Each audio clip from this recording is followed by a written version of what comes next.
In this video, we're going to talk about column manipulation in dplyr. This is a really important topic in the tidyverse, and dplyr in particular, so I'll encourage you to watch this video more than once to really get a feel for how we're thinking through manipulating data frames, creating new variables, and so on, and really get a feel for how the tidyverse is thinking about manipulating data in this sense. First, we have the select function. Select is going to pull out columns from data frames. So you can kind of think about it like a super single hard brace operator like this. It never drops, so it always returns a tibble or a data frame if that's the original input. So if the original input is actually just a base data frame, that's what you get back. Otherwise, it's going to return a tibble. And in this way, it's really different than the $ or double hard brace operator. As an additional running example, I'm going to use this data set called grades. It's just a simple little data set that would hold the grades for 3 different students, Joe, Ty, and Ed, over the course of a semester. Some of them are homeworks and some of them are tests, but they're kind of interspersed with one another, which is what you would expect. So you have the homework grades, those are HW underscores, and the test grades, those are T underscores. I'll say at the outset that although this data set is a typical representation of this kind of data set, it's not tidy in the formal sense that the tidyverse likes data frames. We'll come back to this when we talk about tidyr, but I'd like to say this just at the outset. So when you're selecting variables, there are 5 ways that you can select variables. The first way is by position, and this is the most familiar. It's with positive or negative integer vectors. So I could say grades select 2, it'll give me the second column, that's HW1. Grades select 2 through 3, I get the second and third columns.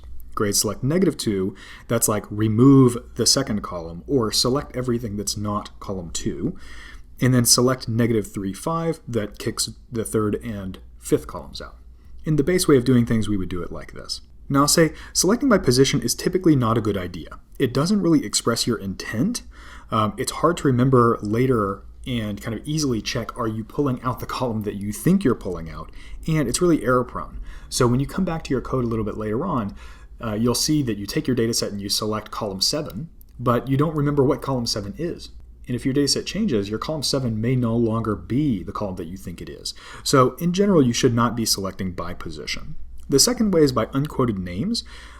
These can be enumerated or with a vector syntax. This is by far the most common way to use the select function in the tidyverse, but certainly it's not the only one that's used a lot. Here's the base way. So grades select HW1. Notice that HW1 is not quoted. Okay, this is not in quotes, so you don't see it as red there.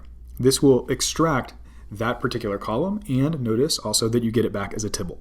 If you want more than one column, you just enumerate them with commas. So the comma here is being read like an or. Okay, so you can think of the names of the data set as a set, and you're doing operations on that set when you want select to extract columns from the data set. If you want to select more than one, you can use commas, but you can also put them together in a vector syntax. So notice that now I'm wrapping these in C's and I have the commas around them. Okay. One of the first wins of doing it like this, of not using the quotes, of course the quotes there work as well, but not using the quotes has advantages too, and that's where you can do things like this. Take grades and select every column starting with HW underscore 1 and going to test 1. So this would be maybe like all of the grades corresponding to the first unit of the course. Now if you think about how you would do this in base R, the syntax becomes significantly more complicated. So you're using that single hard brace operator, and especially in the last example, you have to kind of rig something up to get the right indices that you want there. Now, here's a second big win with not using quoted names there. You can remove variables with the minus or bang operators. Those are going to function as a kind of complement. So if I take grades and I select -HW1, now notice that's not quoted. If it's quoted, I'll get an error. Here I can say grades select -HW1, and the way that you should read this as select all the columns that are not HW1. You should not really think about this as remove HW1, although you'll hear me say that frequently, and it's useful at least at kind of like a base level. But when you really want to think about tidy selection in general, because this is going to expand on us quite a bit, you want to think about this as select columns that are not HW1 in that kind of set sense. Okay? And you can also enumerate these like before, so you can say take grades and select the variables that are not T1 and are not T2. Next, you can select columns by regular expression functions. There are several regular expression functions of varying complexity and varying expressiveness. The easiest one is starts with. So take grades and select all of the columns that start with HW, okay? And obviously you get all of those columns back. There's also a ends with function that would behave in exactly the same way. There's a function called numRange where you say take grades and select all of the columns that start with HW underscore, and then there's a number, and that number is either 1, 2, or 3. Okay, so it's very common to see columns like this in data sets, and this is how you could extract all of them. Notice those columns do not need to be adjacent to one another in the data set itself, and in fact, in this example, HW1, HW2, and HW3 are not adjacent in the data set. Next, there's the contains function. So take grades and select every column whose name contains HW. So obviously there's kind of like a regular expression matching that's going on there. And in fact, if you want the most generic form is in fact the matches function. And with matches, you can actually put in a full regular expression. Now, that is the most powerful of these functions, but it's also the least expressive. So if really what you want to do is select a column that starts with a particular set of characters, use the starts with function, right?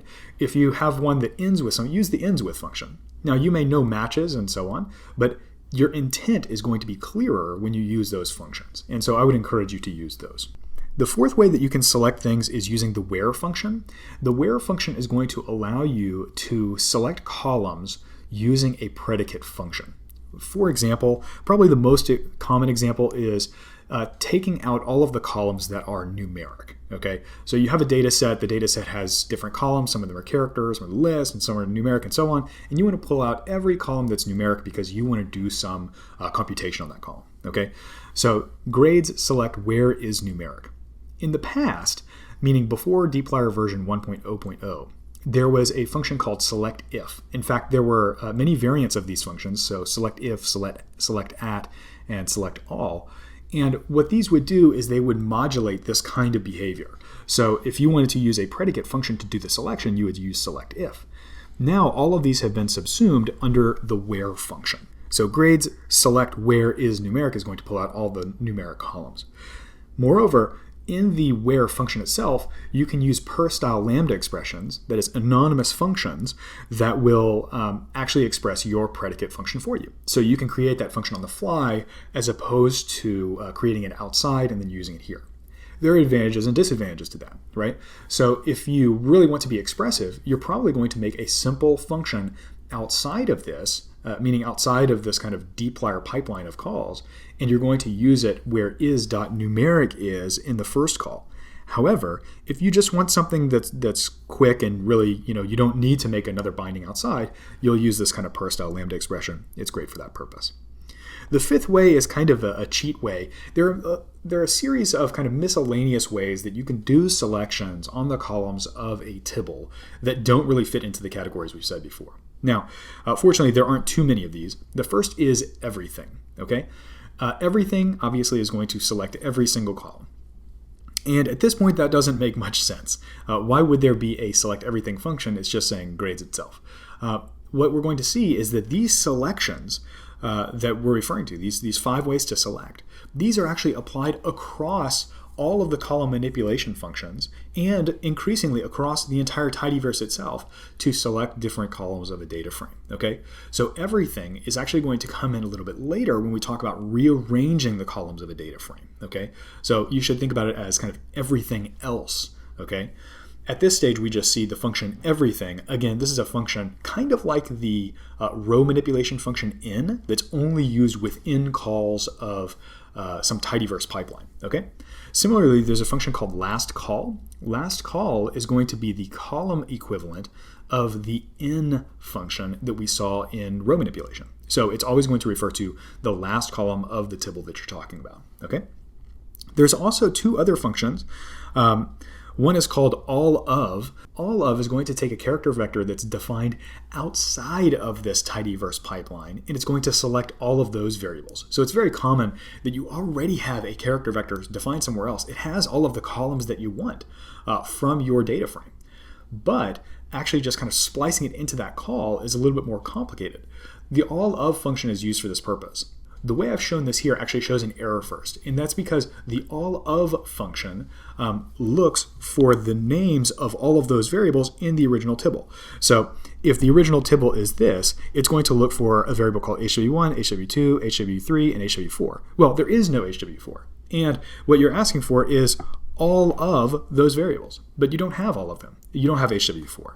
So the corresponding function is any of, and any of and all of are both going to do the same thing. They're going to take a character vector, they're going to extract those columns of the tibble. More than just these 5 selections, you can actually make combinations of them with the various operators that you commonly see in R. So you can use the colon operator, bang minus, and or, and see they all work, okay? So using this, you can really come up with expressive ways to do selections on columns of a tibble. And again, the way that you should be thinking about this is that the names of the tibble form a set, and then these various operations are going to give you kind of subsets of that set in a way that's expressed in this kind of Boolean logic. Okay, so take grades and select all the columns that are not numeric. Okay, here that's just the who column. Or take grades and select the columns where it is numeric and it starts with HW. Okay, or take grades and select where it is a character or it starts with T. So there you're kind of getting this union of sets thing. So the tidy selection framework is very expressive, and it takes a little bit of getting used to, but once you get used to it, it's very, very powerful. Okay? Now, after select, a useful function that you would probably wonder about is if select is always going to give you a tibble back, what happens if you just want the vector itself back, right? Instead of using the single hard brace operator, what if you want to use the $ or double hard brace operator? That's the function pull, okay? So if you say grades select who, it's going to give you the who column back as just a tibble. If you want the actual data itself, if you want just that character vector, you'd say pull who, okay? Then you get Joe Tayet. So that's equivalent to this, or equivalent to this, or equivalent to this. So there are many different ways of doing it. Pull is the most common and most expressive way that dplyr provides for you to do this action. The next most common function in column manipulation in dplyr, and perhaps one of the most important functions in all of the tidyverse, is mutate. Mutate is going to add columns to a data frame, or it's going to modify columns that currently exist in a data frame. That kind of thing is what mutate is going to do. It is a very, very, very important function. So for example, let's say that we want to compute the homework average of the grades of the students in this data set. We could say grades mutate homework average is HW1 plus HW2 plus HW3 over 3. Notice that you get this new column here, HW average, okay? So the name is coming in up here, and then its values are going to be populated just by kind of working on this expression element-wise, okay? And that's a very important aspect. The operations that you have in mutate are vectorized operations. In this case, that works because plus and divide are both vectorized operations. We know that in base R, they work element-wise. We're going to come back to this in just a moment because it's a very important aspect of mutate and of how dplyr is going to work in general in a tibble. But that's a very important aspect, that the operations that you're doing on the right-hand side, those need to be vectorized operations. Vector in, vector out. So with this mutate call, we've added one column. But if we want to add more than one, we can do that as well. We just denumerate them by commas. So the first row here, the homework average, is exactly what we saw before. And the second row here, test average, this is just going to add another column. And here, of course, we have homework average and test average. So nothing too surprising there. More, we can actually roll computations just like in the tibble function. So in this particular call, what we have is we create the homework average, we create the test average, and then we create kind of like an overall grade, and the overall grade is just a weighted average of the test average and the homework average. But those were actually computed in the previous expressions here, right? Homework average is here, test average is here, and before that, those aren't actually in the tibble at all. So the ability to roll computations is a really important aspect of the mutate function. Now, starting in dplyr version 1.0.0, dplyr can be paired with another function called across that can allow for much more flexible kinds of computations. Typically, when you use the across function, you will not actually use the assignment operator with it. Let me show you what I mean. Let's say that we want to standardize every column of a given tibble, or maybe every numeric column of the tibble. Here I've defined the function standardize. It just takes in x, it subtracts the mean, and divides by the standard deviation. We could use the function scale, but scale comes with some attributes, and I want to just make this a very clean example. What we could do to standardize all of the columns is that we could take grades, pipe it into mutate, and then just use standardize on each of the columns individually. Now, that works just fine, and down here at the bottom you can see the first row of the return tibble, all of the columns have been standardized. They've all been z-transformed. As I said, this works, but obviously it's verbose. We know that in general, we don't really like to repeat ourselves with this kind of thing, and it's not very extensible if we have more columns. Now, previously, there was a solution to this called mutate if, right? Mutate has the variance just like select does. So we could say grades piped into mutate if is .numeric, that's the predicate function, standardized. So it's going to apply standardized to all of the columns that are numeric. As I said, this is an older superseded verb in the tidyverse, as are the corresponding variants mutate at and mutate all. And instead, now we'll use mutate in the across function. Well, how does that work? Well, what you do is you say grades piped into across where is .numeric, so it's going to apply to the numeric columns, standardized, okay?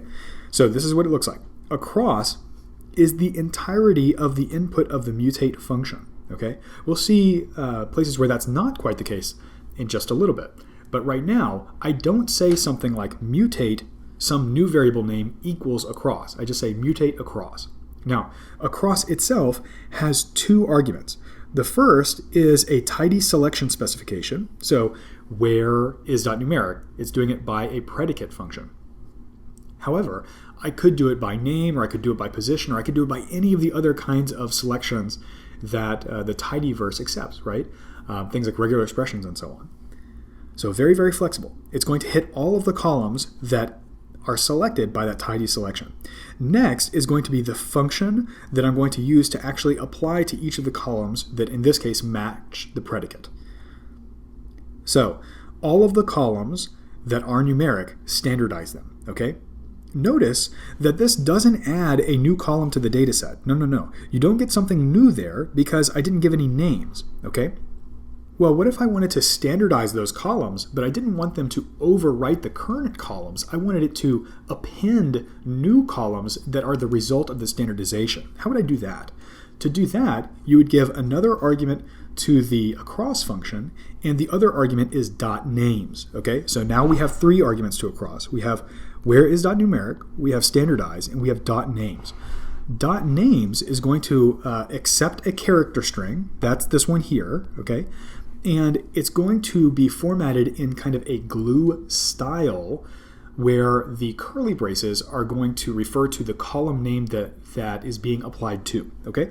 So here what this is saying is go to every column that is numeric, standardize the column, and then put the result in a new column that is of the form the name of the column that you're mutating with _std following it, okay? And so you get things like the original data frame, but then you have a new column, HW_1_std, that is the standardized version of HW_1. And then HW_2_std, the same thing for here, and so on, all the way down. So obviously you can create a lot of new columns very quickly using mutate plus across. It's a very, very flexible framework. In fact, you can apply more than one function at a time. So for example, here, I have an example where we take the grades in, we're using across, okay? Notice that we've got the three arguments, 1, 2, 3, where is .numeric. Now, instead of a single function here, I'm giving a named list of functions. Here, just M and S, standing for mean and standard deviation. And the resulting name is going to be of the form the name of the original column and then underscore the name of the function, okay? So we get things like this. I put in the names here, and I get the kind of glued name back, okay? So let's, for example, look just at these two that are highlighted. There's HW_1_M. That is the result of applying the mean function to the first column.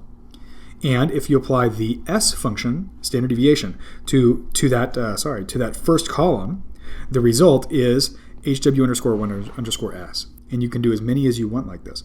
So obviously you can generate a whole bunch of columns very quickly using this very flexible syntax. Again, the goal is to be consistent, the goal is to be clear, and the goal is to not repeat yourself, because the more you repeat yourself, the more likely you are to make errors when you do that. Now, mutate also comes with another argument. Remember that most arguments in the tidyverse are prepended with a dot. So this argument is called .keep. And the idea is that after the computation is done, after the mutate computation is done, which of the variables do you want back? The default is keep equals all, just like this. And when you use the default, you get the behavior that we saw previously. Okay, it just adds the new variable to the data set, or if you're renaming that variable, it just edits that variable. Okay, if you use .keep equals none, the only things that are kept are the variables that are created in the mutate call themselves. So here you just get t_average back. So here you just get the test average back. Now that actually has a name in dplyr, which was used predominantly in older versions of dplyr, but is still in common use today, called transmute. So before dplyr version 1.0.0, it was very common to think of two of the major column functions being mutate and transmute, where they effectively do the same thing, but transmute throws away all of the other variables in the resulting tibble, wherein mutate, of course, keeps them. Now these are subsumed, these are together under mutate using the .keep argument. I think this is somewhat experimental, but I would expect it to be around dplyr for a while. So that's mutate and transmute. Keep can actually do a few other things as well, although these are less useful. There's keep equals used, so any variable that is actually used in the computation, that is kept in the output. And there's .keep is unused, and then it will throw away the variables that you have used in the creation of that new column, the idea being that maybe you don't need them anymore, right? So if you computed here the test average, that comes along for the ride, that's computed right there. If you computed the homework average and you had keep is unused, it would get rid of these, but it would have just homework average, and then you could compute the overall grade with that as well, okay? So just another way to look at things. Now, one of the beauties of mutate is that mutate also works with the group by function and grouping tibbles in general. So if you went to use the split apply combine strategy, not just for row manipulation like we saw in that video, but here for column manipulation and column creation, you can do that using group by with mutate just like before, and it works in exactly the same way. The example that we're looking at here is the slice example that we saw before, and the slice example, of course, just selected one row from each of the grouped tibbles. If we want to do this with mutate, it would look something like this. So that was row manipulation, this was column manipulation. Let's say that I want to add a column to my tibble, but that column needs to contain statistics that are computed group-wise, okay? In this case, I'm adding a column called R, and R is giving the ranks of the X variable within groups. In other words, by each grouping of C. Then it aggregates them all back together at the end. The code that would actually do this looks like this. So I take the tibble, I group it by C, and then I mutate R equals rank of X. It appends that to each of the kind of sub-tibbles here, and then it combines them back together. Notice that the order of the rows is the same order of the rows as the original tibble that you see up here.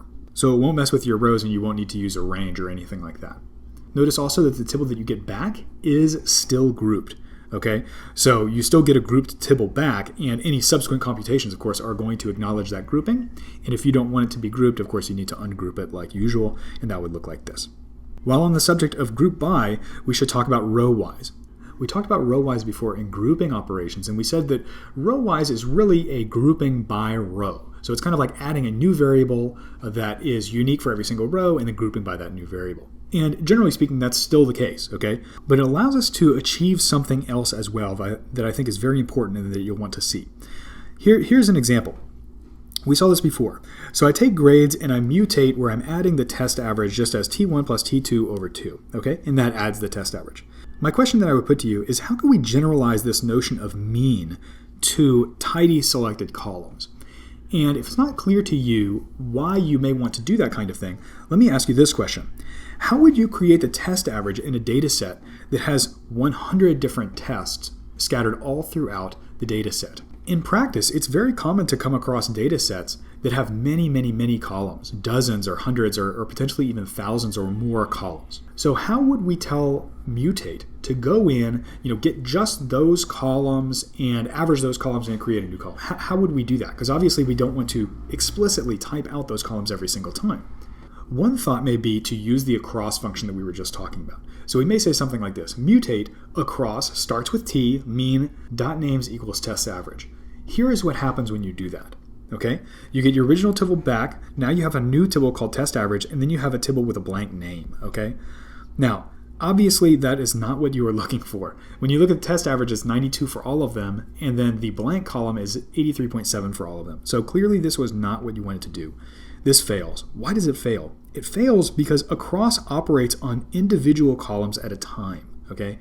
Like the standardization situation where you wanted to scale each of the columns, okay? It did those individually. It did not combine across several columns. Across is working one column at a time. Now, another strategy that you may have is to kind of revert to using select and then with a lot of base R stuff that you know. For example, you may do this. You may say, okay, take grades. I'm going to select every column that starts with T. Okay, so now I have this one and this one. That's good. And now I'm going to apply to the rows mean. So that's going to give as an output a vector, right, of length 3. And now I want to just kind of like glue that vector of length 3 onto the original grades data set. And in fact, that works just fine. So this is one way to achieve the task of getting row means and adding those as a new column to the table, okay? The problem is that this solution is really inelegant and it's not a good solution. Why is that the case?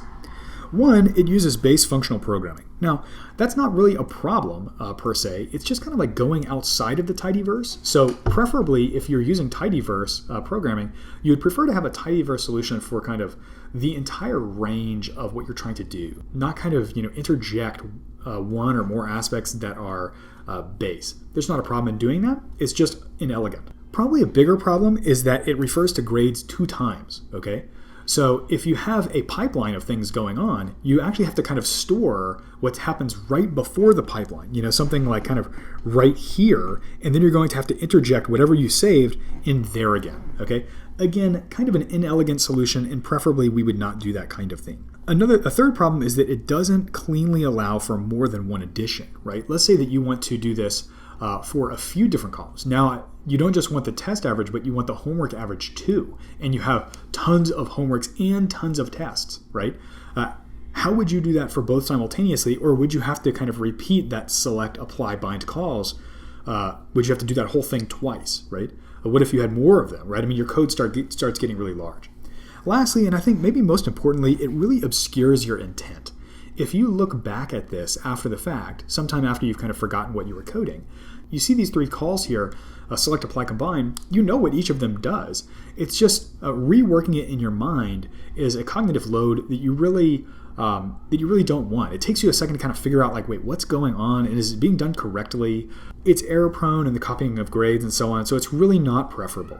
So if that's not the case, then what is the solution? Well, the solution actually takes a somewhat different route. To start, we're actually going to look at computing the mean in a slightly different way, okay? So what we'll do is we'll say test average equals mean, and now we're going to use the C function to combine the columns T1 and T2. Now, as you can clearly tell there with test average 87.8, 87.8, 87.8, clearly this is not the solution that we were looking for. But maybe if we use Rowwise, we can get something different, okay? So we'll use Rowwise before the mutate call and then exactly the same. So we'll use mean and then C for the 2 together. Now what we get actually does work. We look at the test, so 97 and 61, the average is 79. 94 and 98, 96, and so on, 85, 92, 88 and a half. What's happening is that the Rowwise is actually combining these by row, and then when you actually compute the mean C1, C1 and C2 there are only referring to the T1 and T2 within that particular row. So this is effectively another way to do the T1 plus T2 over 2. It works, but it doesn't totally solve the tidy select problem because in consequence, this thing is identical to what we had before. I still have to enumerate T_1, T_2. So how do I get around that problem? The way to get around that problem is to use the C across function. So before what we would use is we would use C, T1, T2. That's how we just solved this particular problem. But now we don't want to say T1, T2 explicitly. We want to refer to a tidy selection of those. And here's where across is going to come in again, but across doesn't come by itself, just across. It comes in as C across, and that C is kind of referring back to what you would have done in the Rowwise situation before, where you actually named the variables. But now we're going to use a tidy selection. So here we say mean C across, that's just replacing the C, and now inside this, now we just have a tidy selection. So the name is a little strange, the C across, but the effect is fantastic because it allows us to do what we want to do. The result looks like this, which of course is the right answer. Now, in addition to this, we can also compute the homework average. This is one of the things that we couldn't do when we used the kind of base syntax. Here I'm computing both the homework average and the test average in the same mutate call. Note also that the result is row-wise grouped. We always want to use ungroup at the end just to clear that out. Now, it's worth talking about dplyr's vector functions for just a minute. I mentioned this before with the plus and the divide, but it's worth thinking about it a little bit more deeply. Mutate typically uses vector functions. By that, I mean vector in, vector out. All vectors have length in, and all the functions have to be vectorized. So these are the functions that I'm talking about, the vector functions. In my mind, I break this down into two types of functions that are vectorized. Type 1 functions are element-wise functions, so things like plus and round. These are functions where their very meaning is actually vectorized when you apply them to vectors in the same way as if you apply it to a length 1 vector object, which most people think of as just a base type, okay? Importantly here, the elements of the output vector only depend on the corresponding elements in the input vector, not the whole thing, okay? By contrast, you can have kind of type 2 vector functions, and these are generally referred to as windowed functions, things like rank and cumsum, where the elements of the output vector depend on every element of the input vector. So it's still vector in, vector out, but the elements of the vector out depend on every element of the vector in, not just the corresponding element of the input vector, or vectors. dplyr provides several useful vector functions. Most of them are these kind of type 2 or so-called window functions, okay?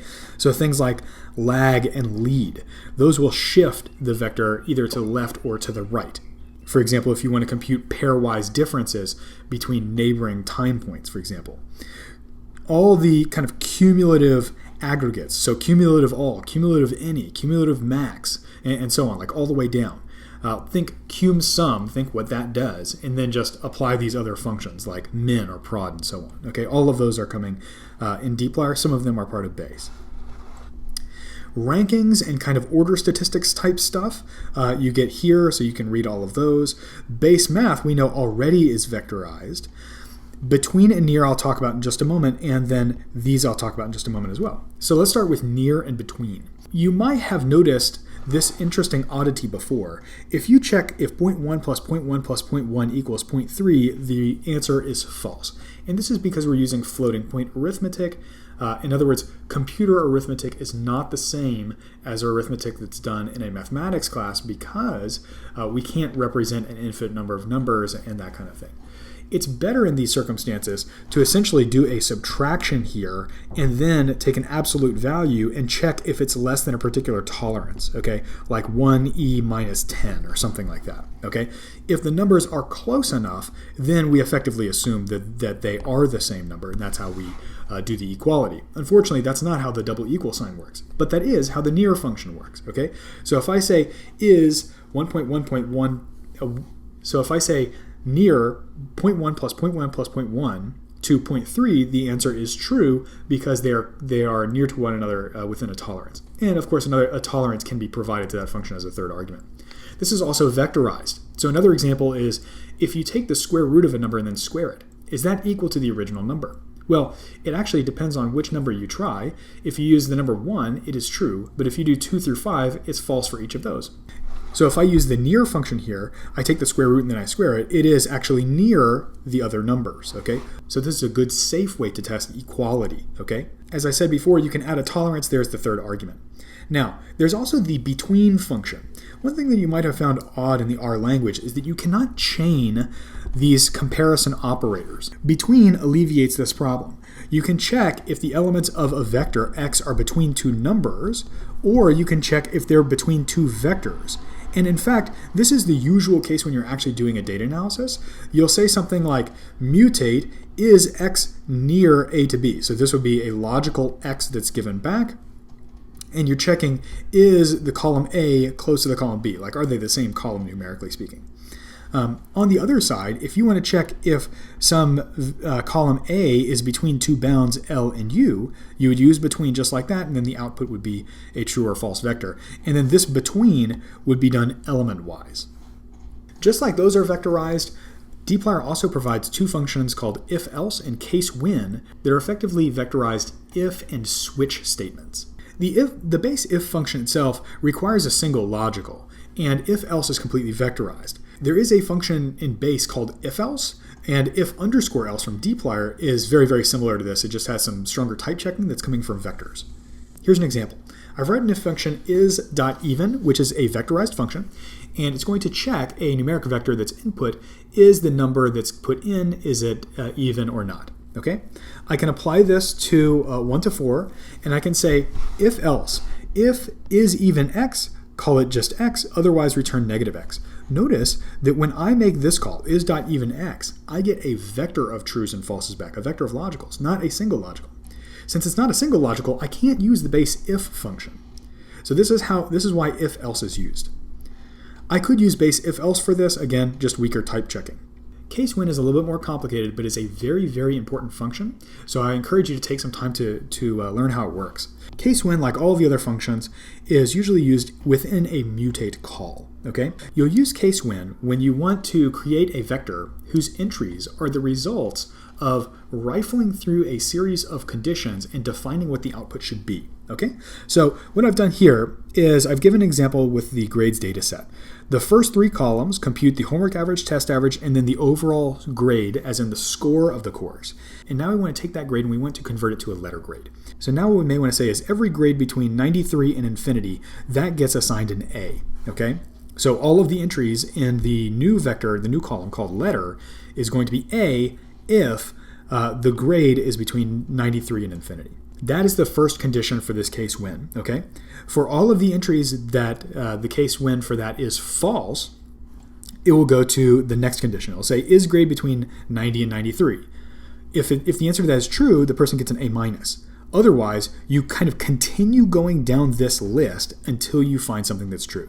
In fact, it's very common at the end for a default for people to just put true here at the bottom, tilde, and then whatever the blank condition is. Okay, so that's kind of a capture all default that you can use with casewin. Otherwise, you'll just go straight down the column. Okay, so if else is just a vectorized if else. Casewin is very much like a kind of multivariate if else. One of the things that I want to warn you about in this setting is that because of dplyr's dependence on the vectors package, all of the output types of either if else or casewin need to be the same. Okay.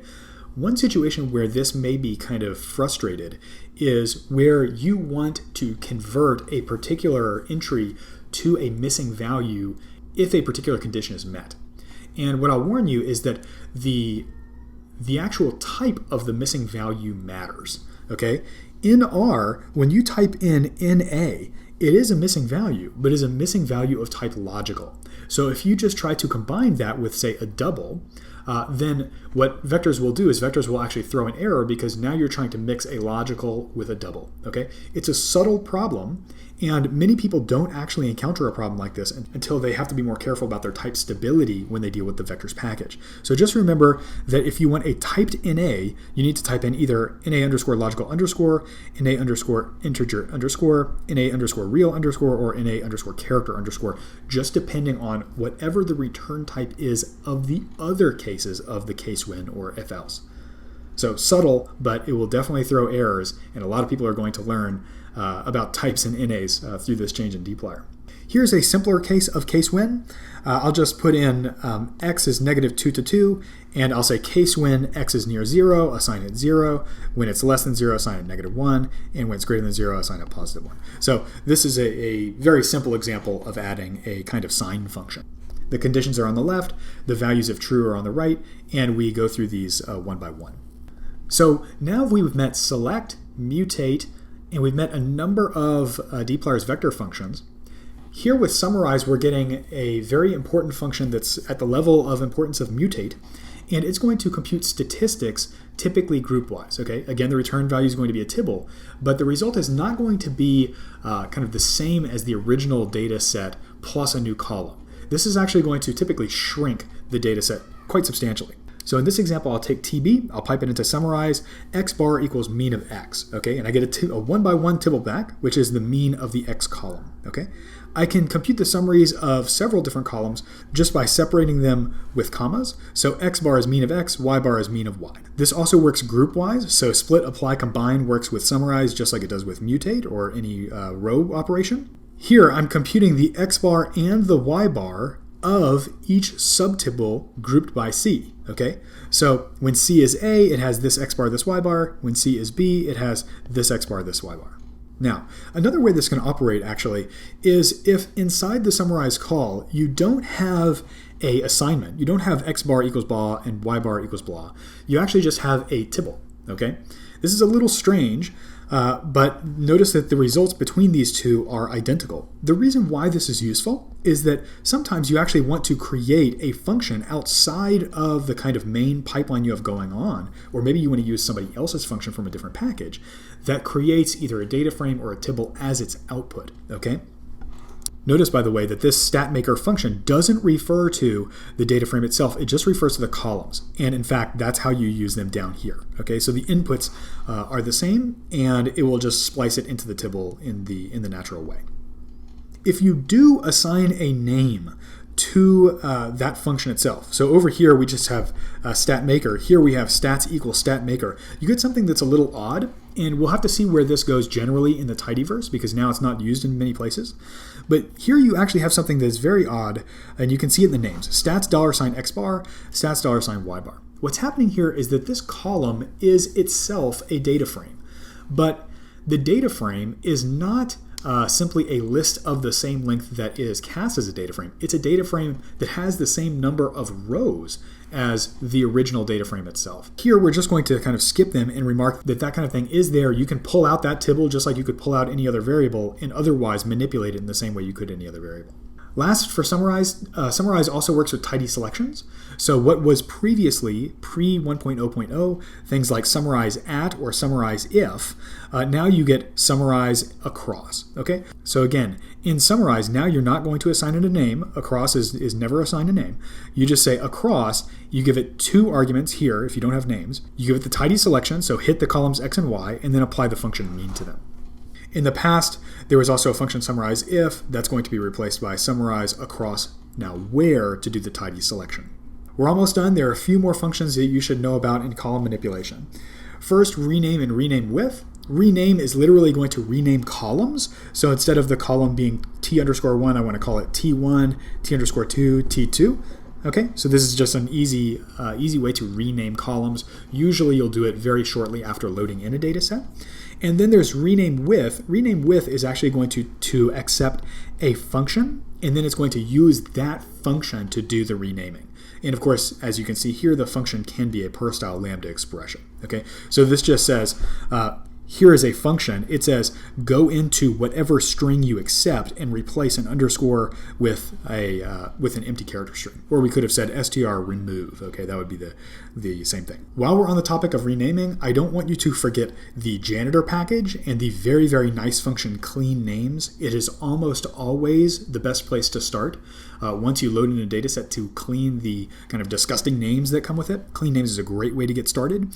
And also the set names function in per, where you actually just enumerate a character vector of names and you want those to be applied straight on. That's a little bit more dangerous because if you load in a data set and you're not sure what the names are, or if you get a subsequent data set and the ordering of the names changes or something like that, you're going to clobber it with names that are not referent or totally don't care about what the current names are. So in general, it's a little bit safer to apply a function that edits the names that are currently there as opposed to just overwriting the names wholesale.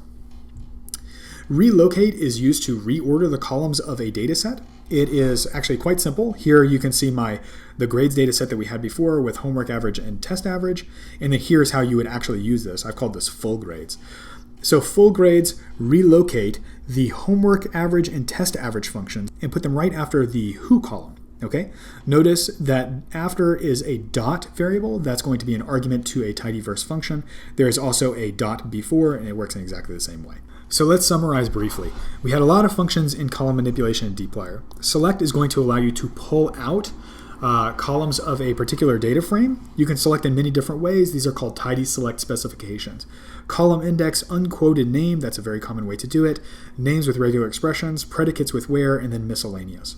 You can pull out columns. That would be like the $, where you just get the vector back, and that is going to be the pull function. Mutate is going to add or modify columns computed from others. You can combine it with the across function to apply functions and change columns that are currently existing. Remember that across is going to hit one column at a time. It's not going to combine several columns. You can use group by plus mutate to do group-wise operations, or you can do row-wise plus mutate C across. That C across, usually there's going to actually be some other function between mutate and C across, like mean. Okay, that would actually do the allow you to give tidy select specifications into whatever's going into the mean. And of course, remember, you want to use row-wise to make sure that you're only getting it for that particular row. Lastly, we had summarize. Summarize is going to compute statistics, typically along with group by group. Okay, so many different functions. There's been a lot discussed in this particular video. I encourage you to rewatch it a few times and really get your feet wet with column manipulation and dplyr.